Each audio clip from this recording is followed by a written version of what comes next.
This is the Louie Tee Network.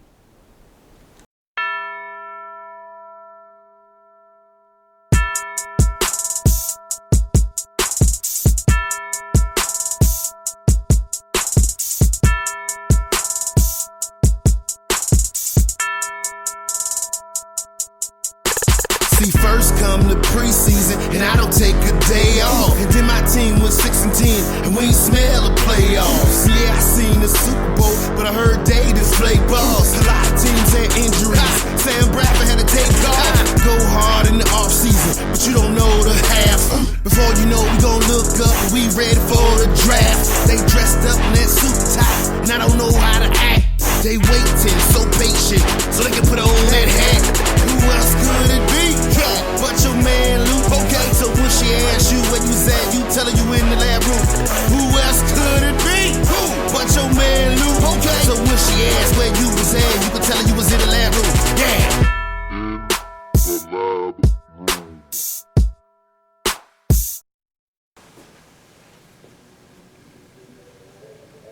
Who else could it be?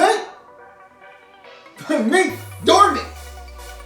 Louie Tee, welcome. You are in the lab room. Of course, I'm your host, Luke. Thank you for joining me. Week number 15, International Football League, NFL Whiparound. Quickly going to go around the league, look at the games and the finals, and give you quick analysis and get out of here. It's a Christmas weekend coming up, and so I'm not going to be doing the whole thorough, in-depth breakdown. I am going to still watch all the games, of course, but don't have time to do all those things. Got some last-minute shopping to do. Got a couple of things I got to clean up, so I'm going to be extremely busy. Still putting the finishing touches on the One Burning Question series, and got a podcast to do because not going to be doing it on Thursday, on Christmas Eve. So a lot of things going on. You understand, you get it. So NFL Whip Around quickly. We start on Thursday night. Let's go ahead and put a bow on the Thursday and Saturday contest. Thursday night football, Bucks, Rams, Buccaneers came out lackluster in the first half. They were down 21 or 24-3 at the halftime break. Made a furious charge at the end. Rams were able to hold them off. Jameis Winston picked off by Tremaine Johnson late in the ball game to seal it and put it away for the Rams. I thought that the Rams really came out and played well. Todd Gurley was basically reduced to nothing in this game as far as a difference maker on the ground. So that left Case Keenum to have to fend for himself, and I thought he really acquitted himself well. Early in the game, I thought he struggled in the second half, but the damage had already been done. Rams get their second straight win after dropping 5 straight. Get to 6-8 on the season with a 31-23 win over the Buccaneers, who dropped 2 in a row after getting the 6-6 and having a chance to make some noise in the NFC and potentially steal a wild card berth. They dropped 2 consecutive games and now are out of playoff contention. Saturday football, Jets, Cowboys. This was an entertaining game, which most Cowboy games are. I always tell oppositions of the Cowboys, if you're going to beat the Cowboys and beat them soundly, do it early. Don't let the Cowboys hang around because they do a really good job of forcing you to play their type of game. The Jets fell into the trap. Those field goal type of games where it's close, it's nip and tuck, late, you got to find a way to get the Cowboys. They were able to make the plays down the stretch. Ryan Fitzpatrick was the difference maker late in this ball game, made some plays, escaped the pocket. All night long, he was escaping the pocket with his legs and extending plays.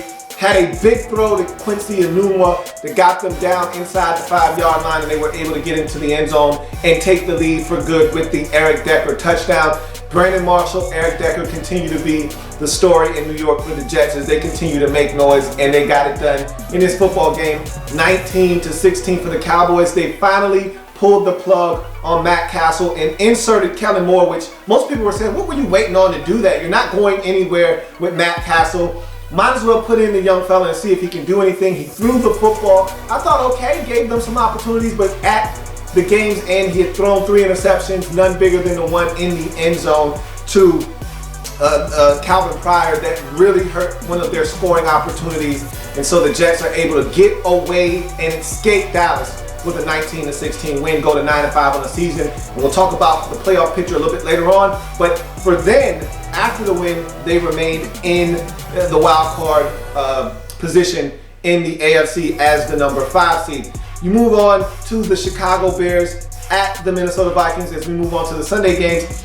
Look, if you're the Vikings, 2-game slide is okay, it happens, but you got to win this game at home versus the Chicago Bears. They're done. They've been put out of playoff contention. Now they're just trying to figure out what they can do to better this football team, see what guys are going to be here next year. They're in the evaluation stage. You need to take them out at home, and that's what the Vikings did. They jumped on them early. Teddy Bridgewater was razor sharp in this game. Stephon Diggs, welcome back to the party, my man. He had been awfully quiet over the last month or so after really jumping on the NFL landscape 2 months ago and really starting to help this team. He went basically into hiding into the witness protection program where he showed up in this game, 2 touchdown grabs, one early, one later on in the game to really put the Bears away after they tried to make a little bit of a comeback. A scary moment in the game for the Vikings. Adrian Peterson went down with an ankle injury. He did later return, but again, they didn't need him in this game late, so he was able to rest up. Hopefully he'll be fine to go. They have another big game next week at home versus the Giants. We'll see if he's able to play in that ball game. Vikings get it done, 38-17. Bears lose, and they drop to 5-9. Vikings leave the game at 9-5 as your 6th seed in the NFC playoffs. Falcons, Jags. Falcons on a 6-game losing streak. If you're the Jacksonville Jaguars, golden opportunity to push that streak to 7 and keep your name relevant in the AFC South divisional race. They weren't able to get it done. This is one of those type of losses where you say they're still going through the process. You would love to see them win this game and give themselves a chance, but the Jags just aren't there yet. They had opportunities, they squandered them. They fell down early 14-0. Looked like the Falcons were going to be able to do some things, run away with this game. They were able to catch and tie the Falcons up at 17 apiece in this ball game. And so you thought maybe, just maybe, they have a shot, but they allowed the Falcons to get 2 field goals late in the ball game and run away and win 23-17. Julio Jones getting in the end zone for the first time in about 3 or 4 weeks. He was on a tear early. This offense struggled, hence he struggled, and so it was good to see him get back in the end zone. And Matt Ryan was okay, he wasn't great in this game. The running game wasn't all of that. Again, it's the defense that has been holding up this Falcons team all season long, and they did it again in this ball game, 23-17. Falcons get to 7-7 on the season and stop the losing streak, but it's a little bit too late for the Falcons as they go to 7-7 on the season. For the Jacksonville Jaguars, this is a bitter pill to swallow. You were feeling good about the big blowout victory over Indy last week. That was short-lived as you weren't able to follow up and build off of the win with another one at home versus the Falcons. You dropped to 5-9, and for all intents and purposes are done in the AFC South divisional race. Texans, Colts, huge win in the AFC South, and it was a tough watch. 2 backup quarterbacks battling it out. TJ Yates for the Texans and Matthew Hasselbeck for the Colts. He was banged up and they didn't even know if he was going to finish the game or not. Well, it turned out that TJ Yates, Tyler Jonathan Yates, was the one that did not finish the game. He actually got injured, non-contact injury, so you're always fearing the worst when you see a guy go down, clutching at the knee, and nobody really touched him. And so in comes Brandon Weeden, of all people. Brandon Weeden, yes, Brandon Weeden connects with a rookie that I talked about on the One Burning Question and asked was he the guy or not to go alongside DeAndre Hopkins. And Jalen Strong catches a touchdown pass and the go-ahead score in this game as the Texans get it done on the defensive side of the football, 16-10 over the Indianapolis Colts. I'm hoping that this Colts team does not make the postseason because wholesale changes need to be made, and sometimes you have to take these lumps in order for change to come. And so I don't want to see Andrew Luck the rest of this season because I don't want him to put his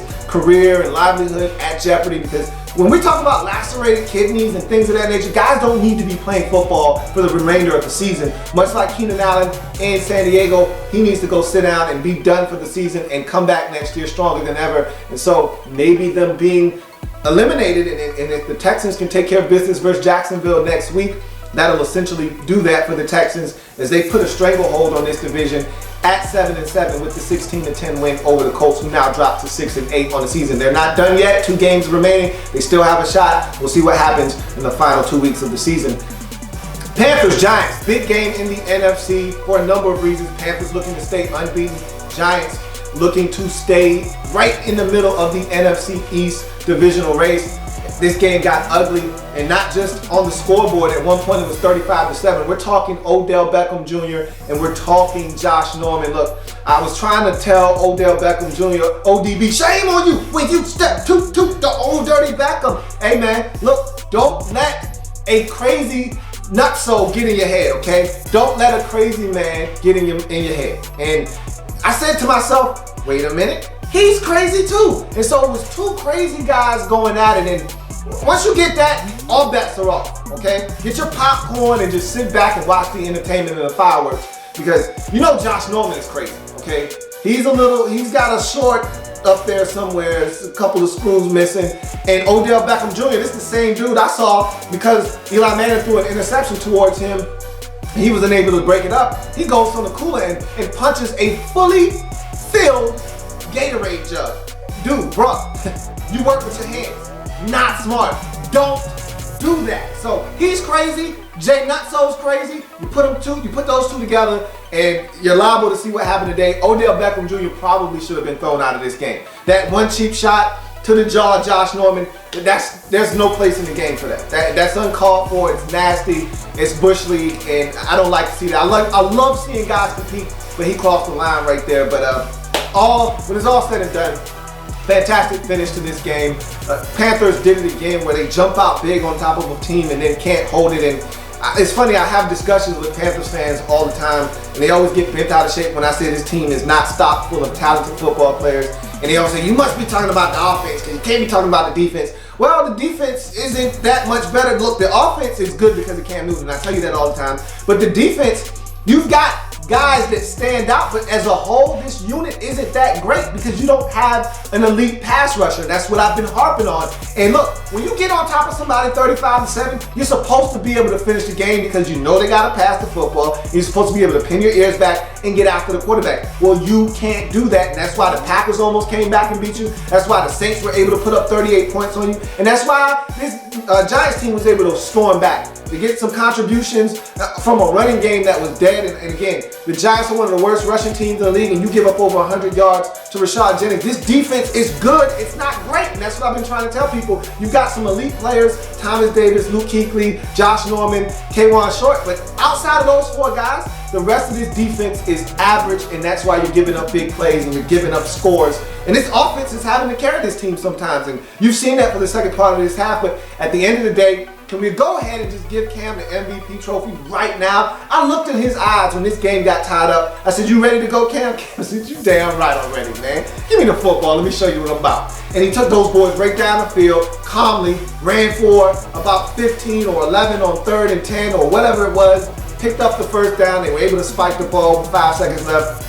And Graham Gano calmly sinks the game-winning field goal as the Giants lose another heartbreaker to an undefeated team at home, 38-35. Panthers stay undefeated. And look, that was to me the last obstacle in the regular season. They've got a couple of games in the division. You know how family business goes. All bets are off. The question now becomes, how do you play this? Do you go for the jugular? Do you go for 16-0? Or do you start resting guys and making sure that because it's all about the Super Bowl ring. It's all about the chip at the end of the day. We can sit here and talk about wanting to go 16-0. That's great. But if you go 16-0 and don't win the chip, what does it mean? Doesn't mean much of anything. So, look, 16-0 is great. That's what you're shooting for. But at the end of the day, health is of the utmost importance. It'd be nice if you could jump out to 35-7 leads in these other games and start resting some guys. We'll see what happens. But the Panthers remain unbeaten at 14-0. Get it done 38-35 over the Giants. Giants dropped to 6-8. That's a tough one, tough, bitter pill to swallow. Odell Beckham Jr., I thought he let Josh Norman get in his head early, dropped a wide open touchdown early in the game, able to battle back, catch the game tying touchdown, but when it was all said and done, not good enough from the Giants. That defense, a question mark all season long, turned out to be the deciding factor in this game as they weren't able to get the stop at the end after the offense had climbed back into this game and tied it up at 35. Now they got to win out, and they need some help to win the NFC East at 6-8 right now. Titans Patriots. This one was a boring game. It really was. I thought the Titans actually hung tough, made a lot of mistakes. Marcus Mariota goes down with a knee injury in this game. And look, it was funny.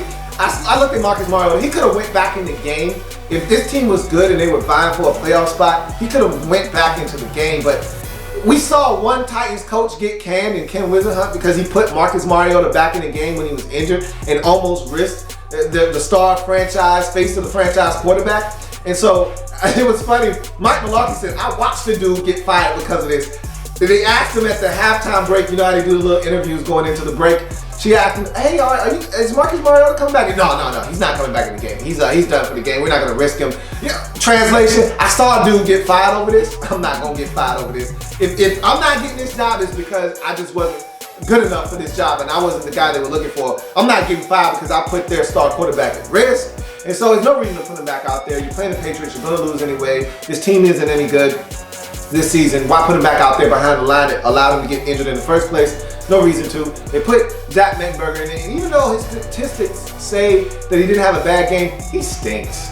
I watched him, and I was a Zach Mettenberger guy before the season started. He stinks. I wouldn't want him to start on my team, and I think he's a career backup. But for the Patriots, a lot of guys stepped up. Joey Iosefa got some carries and did some good things. You saw more of White out of the backfield, and I thought James White really had a good game. He's starting to look a lot more spry than he did when he first entered the league. And so I think they're doing some things out of the backfield. But it wasn't a clean performance by the Patriots. Some missed tackles. Delaney Walker had a highlight reel play where he catches the football on a simple out route, breaks a tackle, gets up the sideline, jumps over a defender, stiff arms another one and gets in the end zone. Patriots still have some issues to iron out, but they've got a lot of injuries. But they get it done 33-16 over the Titans, go to 12-2, lock up a first round bye, and if they continue winning and all they have to do is win, they'll get the #1 seed in the AFC postseason. Titans drop to 3-11 on the season, and they're vying for that #1 overall pick in the draft. Bills, Redskins. Redskins go out, do what they have to do, get the win over a Bills team that has been struggling of late. 35-25, Kirk Cousins, 4 touchdown passes, another efficient game throwing the football, over 300 yards, sets a Redskins franchise record for most 300-yard passing games in a season. He continues on his hot streak. Redskins finish up the regular season at home, 6-2 this season. They've played their best football at home. Now they've got 2 games remaining, both on the road. They have to find a way to get them done in the division. Meanwhile, for the Bills, there's a lot of turmoil surrounding that team. Shady McCoy leaves this game with a knee injury. Don't know how serious that is, but a lot of questions swirling around this Bills organization and who's going to be there when it's all said and done and when the dust settles, smoke clears. Is Whaley going to be back? Is Rex Ryan and his crew going to be intact? Who's going to be pulling the strings? A lot of questions, not a lot of answers right now, but the Bills, the way they're ending this season, change is on the horizon. They don't get it done. 35-25 in this game. Redskins go to 7-7, stay atop the NFC East, and they have a huge, monumentally huge Saturday night matchup versus the Philadelphia Eagles. That could be a spot where the Redskins could clinch the NFC East. Chiefs, Ravens. The story of this game, leaving for the Ravens at least, was the pants. They were hideous. Did you see those goldish mustard color pants? The alternate color of the Ravens? Where did they come from? We've never seen that combination. Purple top, mustard colored pants. That was hideous. The play on the field was hideous, as you would expect from a bad Baltimore Ravens football team. Chiefs take advantage of some turnovers, scoop and score for their safety, and Alex Smith, Captain Chaka, was his most check down-orific self. 21 or 25, I believe. Less than 200 yards passing, typical Alex Smith day. They didn't need him to do anything special as they were able to go into Baltimore and win 34-14. Chiefs moved to 9-5, and with the Broncos loss later in the day, climbed 1 game closer to tying them in the AFC West Division. Don't count the 8-game winning streak Kansas City Chiefs out. They're playing hot football, and they dropped the Ravens to 4-10 on the season with the 34-14 win. Kansas City Chiefs, dangerous team in the AFC. Let's see if they're able to finish this miraculous turnaround by winning the AFC West. Browns, Seahawks. This was a compelling game early. Browns jumped out to a 7-0 lead. You're like, hey, wait a minute, look at Johnny Manziel. But Seahawks were able to kind of hog tie those guys, put them back in their place. They went up 20-10 or so around the halftime break, and they ran away with this game at 30-13. Did the Seahawks? They get it done. Russell Wilson continues his hot streak. So does Doug Baldwin with another 2 touchdown grabs. You're continuing to see the maturation of Tyler Lockett. He gets a touchdown grab in this game as well. And the Browns simply outmatched in this game, lose 13-30. They dropped to 3-11 on the season. Meanwhile, Seahawks continue to be the scariest team in the NFC, playing outstanding football at the right time of the year. Now go to 9-5 on the season. Packers, Raiders. This was a game where, look, Raiders coming off of one of their biggest wins of the season, despite it being late, because they needed to beat Kansas City the week prior, weren't able to do it. You thought they were going to pack it in, they didn't. They go to the Mile High, beat the Denver Broncos, and now all of a sudden you can't tell the Raiders that they still don't have a shot. Packers come in, put 14 on them early. Huge mistakes by Derek Carr in this game, 2 interceptions, one going to the crib. Pick 6 by Demarius Randall. Early set the tempo for this game. Late James Jones, remember, was with the Raiders just a mere year ago. Puts the dagger in the Raiders late with a touchdown grab. The Packers get it done on the road 30-20 and put the Raiders pretty much out of playoff contention. They were pretty much there before the game anyway, but they were hanging on to a flimsy hope. That's now done as they drop to 6-8 on the season. Packers, they get to 10-4 on the season, and this is really a big spot for them, because if they can continue to win, they've got a Week 17 matchup at home versus Minnesota. They need to have the lead in order to give themselves a chance to put this division away early. If the Vikings aren't able to beat the Giants next week and the Packers are able to win next week, and they got a tough one on the road at Arizona, they would win the division before the Week 17 matchup. If not, then you have yourself a showdown for the division in Week 17. We'll see what happens there, but Packers do get it done 30-20, go to 10-4 on the season, and with the Giants loss, clinch a playoff spot. So Packers will be in the postseason no matter what come January. You look at the Bengals on the road taking on the 49ers. This was a game where we wanted to analyze and assess what the Bengals were going to be without Andy Dalton, out with the broken finger. And you looked at A.J. McCarron and you said, okay, look, you don't have to do much. Just don't turn it over and we'll take care of the rest. And that's what he did in this game. He was not flashy. His numbers won't blow you away, but he was solid. He was consistent. They ran the football. They did the things that they needed to do. The defense created 4 turnovers. 3 interceptions forced by that defense. They even forced a fumble of Anquan Bolden in the game as well. So they did a number of things that you need to do around a young quarterback that doesn't have a lot of experience to win football games. And when he got his opportunities, he made the plays necessary to give this team the win 24-14 on the road versus a struggling 49ers team. The Bengals now 11-3. Sitting pretty in the AFC. Huge matchup next week versus Denver. That's going to determine some seeding and things of that nature next week. So that's going to be a huge game. They're on the road at Denver. Denver struggling. Cincinnati could go in there and win that football game. That should be intriguing throughout the course of the week. Miami at San Diego. The Dolphins are just a tough team to figure out from week to week. Last week they played the Giants as tough as you can play a team without winning. This week, they do not show up at all offensively, and the Chargers just take it to them. This game was never close. It was 23-0 at the halftime break. Chargers ran away with this game and embarrassed the Miami Dolphins. Your final score ends up being 30-14. Chargers get their 4th win of the season, and you look at this Chargers team and you just say, you don't really know what to expect from the Chargers from week to week. And that same thing could be said for the Dolphins. And they'll be looking for a new head coach, and they'll be trying to iron out some things in the offseason. This was another lackluster performance by the Dolphins. Chargers get it done. Phillip Rivers turns the football over, but he got it done through 3 touchdown passes and got them to win 30-14.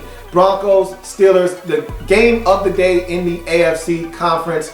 Huge implications for the postseason. Steelers come into the game at 8-5, needing a win to keep pace with the Jets and the Chiefs. Meanwhile, the Broncos came into the game at 10-3. They're looking to separate themselves from the Chiefs in the division and still have an outside shot at the number 1 seed in the AFC postseason. So a lot at stake for the Broncos. They jumped out to an early lead in this game, and they had opportunities. Brock Osweiler was razor sharp for a team that, since Osweiler entered the lineup, that had been the worst on third downs offensively. They were converting third downs, they were scoring points. They were unstoppable in that first half. The only thing that went wrong for them in that first half was a Ronnie Hillman fumble and a missed extra point by their kicker.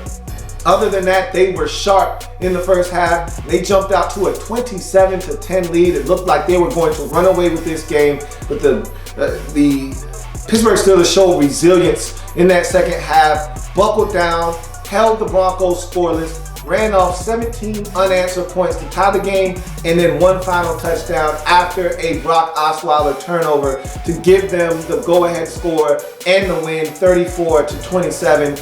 Pittsburgh Steelers, huge win. We talk about them being the most scariest and dangerous team in the AFC, the one that you don't want to play. They are officially in the postseason right now if it were to start today again.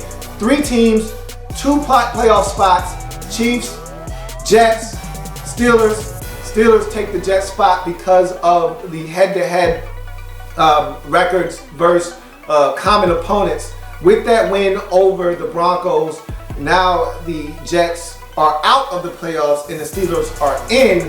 Steelers have to win out, however, to maintain that spot. So we'll see. Everyone needs to just win. Chiefs need to win. Jets need to win. The Steelers need to win, and we'll let the chips fall where they may down the stretch of the season. But that's going to be a compelling race nonetheless to see who fills out the AFC bracket in that conference. And so that's your NFL whip around for week number 15 in the National Football League. If it happens in the National Football League, whether big or small, we cover it all here in the lab. And come back and join me as I continue to break down anything and everything in the National Football League. Enjoy Sunday Night Football. Eagles hosting the Cardinals. I'll come back, break that one down, as well as the Monday night game. See you next time. There's plenty more where that came from. While you're here, subscribe to the channel. If you want more Louie Tee, be sure to follow me on Twitter at InTheLabRoom, or you can like the Facebook page at In The Lab Room. That's In The Lab Room on Facebook and at In The Lab Room on Twitter. Don't forget, subscribe to the channel if you haven't already done so.